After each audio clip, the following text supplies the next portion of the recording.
How's it going, everybody? My name is just Jared, but you can just call me Jared. Alright, it's time to talk about my first impressions of the loot in the Ascent. Now, I know this video is like a week late, I'm sorry, but we're finally doing it. I also don't know how many hours of gameplay are usually needed before you do a first impressions type video, probably less than the 20 hours I currently have, sitting at somewhere around level 17, but it is what it is, here we are. Let's talk about the loot in the Ascent. First things first, the gameplay you're seeing is early gameplay because I don't want to spoil things for anyone who either hasn't played yet or has yet to get quite as far as I have. Also, feel free to put this on in the background or just listen while you're doing something else because it'll just be me talking over my recorded gameplay, and I'm not going to go super in depth with how all the loot works. I'll leave that for my loot review video, which will be going up once I've finished the game. Now, real quick, I'm going to go on a mini rant here. Apologies in advance, but there's a point to it. I really wish people would stop calling this game Diablo with guns, because people also call Borderlands Diablo with guns, and the Ascent and Borderlands are nothing alike.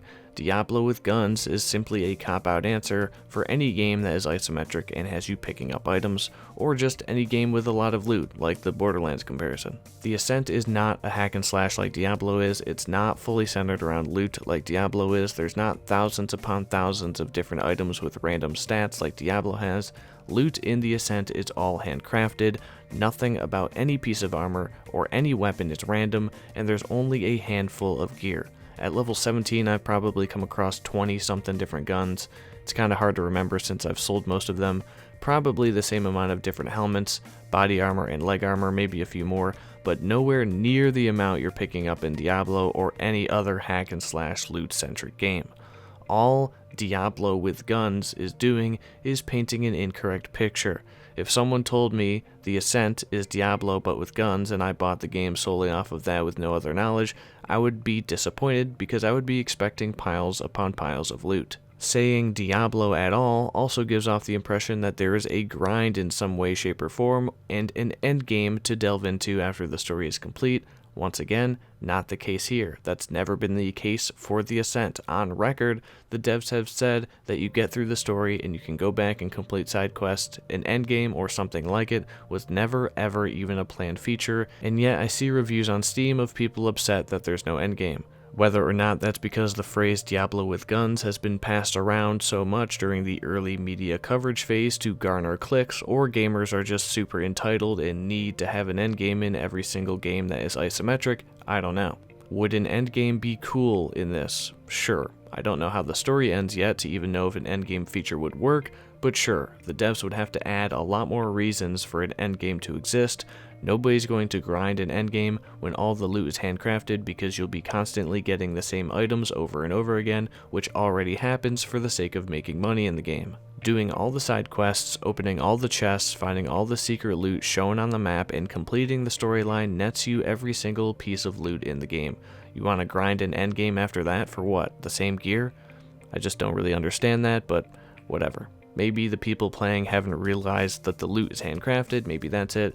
Would I have loved for this to be Diablo with guns? Hell yeah, but that's not what this is. This is the Ascent. Rant over. There's also no loot rarities either. There's loot qualities, which come in the form of colored tiers like rarities usually would, but the color doesn't indicate how rare the item is, just how good it is. Good in parentheses, because whether something is good for your build or not is up to you, but usually a higher quality item has more attribute bonuses and boosts to stats. Now, this may sound like rarity, but it's not. Not only have the devs publicly stated that loot rarity isn't a thing, but in-game, the chances of you finding a gold item versus a silver item is solely based on what level you are and what enemies you're killing.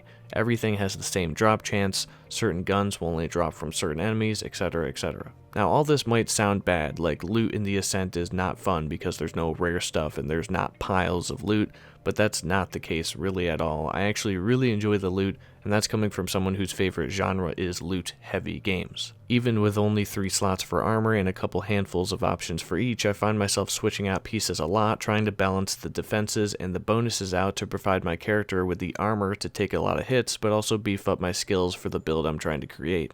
There's usually pros and cons to switching out pieces of gear throughout the game, which is a nice change of pace from games where you're constantly finding better stuff and just blindly equipping the next thing you get because it's guaranteed to be an upgrade. There was a good 8-level streak that I had where I kept the same body armor, even the higher quality ones I was getting just didn't fit the build I was going for more than the one I had currently equipped. I don't see this as a bad thing. It kind of opened my eyes to the amount of different builds you can put together in the game. There's a lot you can do with tons of different armor pieces granting you attribute bonuses and boosts to tons of different combinations of skills that will probably take multiple playthroughs to try them all. Surprisingly, I'm not bored with the loot progression either, and I think that's because your abilities are also a form of loot that you can get from enemies, chests, quest rewards, etc. A new ability or upgrade module can really change up the feel of the game. All of them feel very prominent and have their own uses and can be paired with a second ability very nicely depending on what kind of playstyle you're aiming for.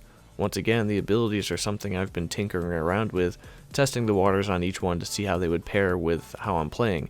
It's a cool experimental process that gives you a nice sense of loot progression, even though it's not the traditional loot progression we are used to from other games. The weapons also feel really good. I haven't tried them all solely because not all weapon types fit the character I'm trying to make, but the guns and tactical equipment I have used all feel impactful and powerful in their own ways with a good amount of variety in terms of weapon as well as damage type. From submachine guns and snipers to auto rifles that deal energy damage and miniguns that deal ballistic damage, there's something for everyone and every playstyle imaginable. And last but not least, everything in this game looks so damn good. Armor, weapons, the world, the lighting, my god, the lighting, the depth that everything has, the amount of just stuff going on screen at one time, the explosions, the neon, the ability animations and effects. I've said wow out loud so many times while playing from either just how gorgeous an area looks or from a super dope ability that I was not expecting that I won't spoil here. This is one of the best looking games I've ever played. Listen, just play this game. This game is worth it, 100% worth it to me personally. I've seen a few people leave negative Steam reviews for bugs and glitches or the game not running well. I've had zero performance issues with all my settings on high. I've had no crashes. Bugs, yeah, I've had a few bugs here and there, certain chests not opening, side quest issues, kind of annoying early on, but after I figured out how the game works, they really didn't bother me.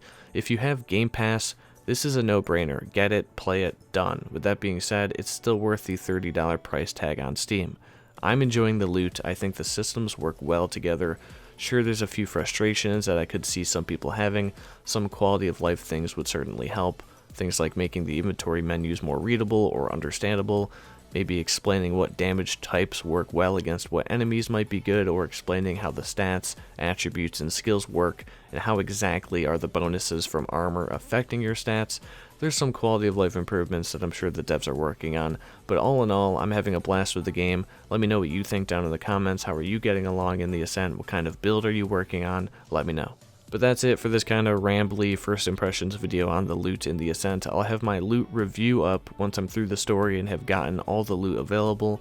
Give this video a thumbs up if you agree that this game is not Diablo with guns. If you want to have as much fun as this guy is having, then check out this playlist of games similar to the Ascent right here that have loot for you to bathe in. Big thanks to my Patreon supporters, Ryan, Kyle, and Vanilla. Thanks for watching. Have a good one. Peace out.